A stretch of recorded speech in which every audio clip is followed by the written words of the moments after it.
Greetings folks, welcome to another Oblivion Remastered guide. If you are interested in more tier lists and guides, check the description below. Today we are talking about attributes and the priority for master difficulty.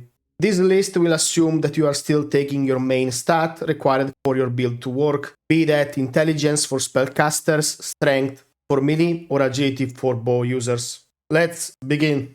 The first one is gonna be luck. So, luck is a quite important stat. However, there is a reason why you don't want to build around luck. First of all, what does luck do? Well, luck will affect the overall performance of your skills and also certain events in game, like for example the chance of lockpick breaking or you contracting disease. If your luck is below 50, it's gonna become more high. However, luck is also the most expensive attribute to raise. You can only put 1 point of luck per level, so it takes a lot of levels to get that luck to 100. And of course, these will come at the expense of other attributes, since 1 point in luck costs more. So overall, I do not advise anyone to take luck as your priority stats. Doesn't mean that the luck is terrible, it just means that some of the stats here are quite important. Next one is gonna be intelligence.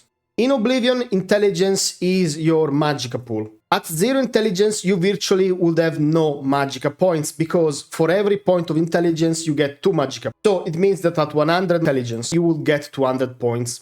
There are very few sources of magicka in game. You either get it through one of the bird signs, like for example the Atronach, the Mage, or the Apprentice, or through a racial bonus that only Breton and High Elf have, or you need to look for specific items in-game with bonuses toward intelligence or your magicka pool. Magicka is extremely important, no matter your build, just for how Oblivion works. You have alchemy to heal up.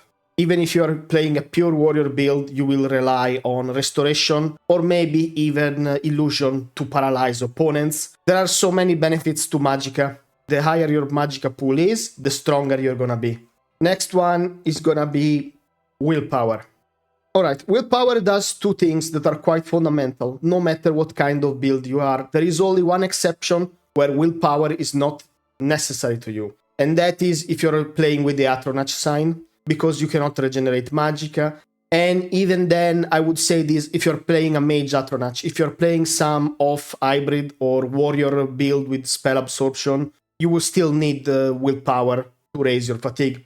So the deal with willpower is that 100 points of willpower will give you 266 points in fatigue. It's the largest boost. The only other boost stats-wise with fatigue is coming from agility at 133 points. What is the tricky part? In Oblivion, when you level up, you don't get increases needed to fatigue or magicka, okay? So if you're a warrior or you use a lot of fatigue and you have to manage your stamina, you will be required to have a certain willpower. Moreover, the secondary effect of willpower is magicka regeneration, which is quite important. The difference between willpower, for example, and endurance. Endurance allows you to regenerate health only out of combat. Meanwhile, willpower will work in combat. So this is why willpower is an absolutely amazing stats, and it's a priority for many builds to take alongside your other primary attribute. Next one is gonna be endurance. It doesn't matter what type of build are you playing. Oblivion Remastered works in this way. If, for example, you are level 20 and you have 40 points in endurance and 50 of strength, I'm talking about low stats, maybe you never put points in there, you will get 160 health in this case, okay? If, however, you were level 20 with 100 strength and 100 endurance, you would have 390 health. If you were level 20 with 100 endurance and 0 strength, you will still have 323 health. I tested this, so endurance is your main source of health. Strength will give you some, but not to the degree that endurance has. Moreover, like intelligence and willpower, endurance above 100 will still give you extra health. The more endurance you have, generally the better. However, do not forget the other stats when you build around it. Next one is gonna be agility. Agility is not a universal stat. It will provide you with a bonus to fatigue that is still quite relevant. however, is also the main stat if you are using bows and daggers and short swords. In that case, it becomes your priority because that's how you scale damage. However, agility is quite important, especially in longer fights. Alright, next one for me is gonna be personality. Personality is not a useless stat, but it's not something that should be taken as a priority unless you're going with a full personality build. And if you're playing full personality build, I expect you to be using some sort of broken strategy like Chameleon, or maybe you're going Atronach with full spell absorption. I don't know. You already know how to play the game. So a super high personality, and I'm talking about 180, allows you to become neutral to certain enemy mobs. You can even try to push the tires. If your disposition is good, then certain creature will not attack you straight away. What is the other benefit of personality? Well, it's easier early on to make money. That is it. Making gold in Oblivion is not that hard. You have several strategies, even if you do not want to touch alchemy and you just want to explore. It is what it is. I don't advise anybody to take personality as a priority stats ever. Next one for me is gonna be strength.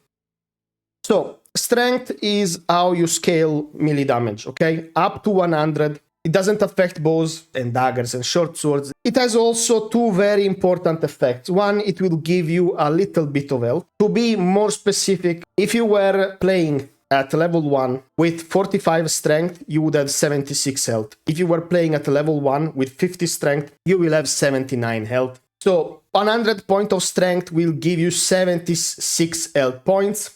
Any point of strength above 100 will not increase the melee bonus. You will get extra carry capacity and hit point. However, that is not the case for Shield Bash. In case you do not know, once your block reaches level 75, you can perform a Shield Bash attack. This will stagger the enemy and deal damage. You can technically boost your strength super high and increase this damage. I tried to play a Shield Bash build and it was very effective. However, in Master, it was still a bit rough compared to my other builds.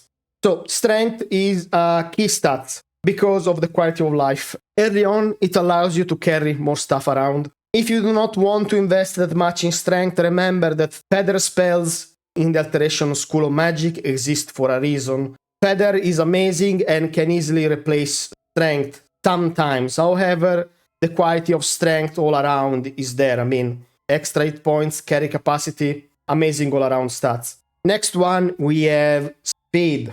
Now, you may ask, oh, there is no way that he's putting speed down here. Here is the situation with speed, okay? And I'm talking about Master. Speed will not save your life because most of the fights that are hard in Master are gonna be in close quarters or against enemy that can range you. So sometimes speed will not save you. However, speed is quality of life. And I know that everybody likes to go faster, so let's put it in the highest tier. I'm sorry, Hell Jeff Bezos. You'll be there alone. My mistake. But I still liked the jokes, so that's why it exists. So speed is one of the key stats. The question is, should you sacrifice survivability or another form for speed? It will depend on your build. Still, Master is incredibly hard, guys. Like, I know that you like to go fast, but it is what it is. Sometimes you can outrun opponents, but the main way to deal with enemies in Master is gonna be through either paralysis, conjuration, frenzy is also amazing.